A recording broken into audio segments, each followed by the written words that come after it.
శ్రీశైల మహాక్షేత్రంలో కార్తీక మొదటి సోమవారం సందర్భంగా పుష్కరిణి వద్ద దేవస్థానం లక్ష దీపోత్సవం మరియు పుష్కరిణి హారతిని నిర్వహించారు. లోక కళ్యాణం కోసం ఈ కార్యక్రమాలు నిర్వహించారు.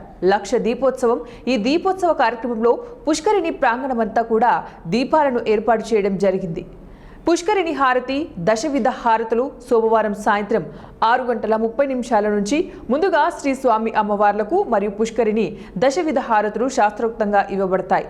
కాగా ఈ కార్యక్రమానికి ముందుగా శ్రీ స్వామి అమ్మవార్లు ఉత్సవమూర్తులను పుష్కరిణి వద్దకు వేంచేసి విశేషంగా పూజాధికాలు జరిపించి అనంతరం శ్రీ స్వామి అమ్మవార్లకు పుష్కరిణికి దశవిధ హారతులను ఇచ్చారు. అనంతరం ఓంకార హారతి, నాగహారతి, త్రిశూల హారతి, నందిహారతి, సింహహారతి, సూర్యహారతి, చంద్రహారతి, కుంభహారతి, నక్షత్రహారతి, కర్పూర హారతి సమర్పించబడతాయి. ఈ కర్పూర హారతిని దర్శించడం వలన పాపాలన్నీ తొలగిపోతాయి. యజ్ఞఫలంతో పాటు అష్టైశ్వర్యాలు సిద్ధిస్తాయని వేద పండితులు తెలిపారు.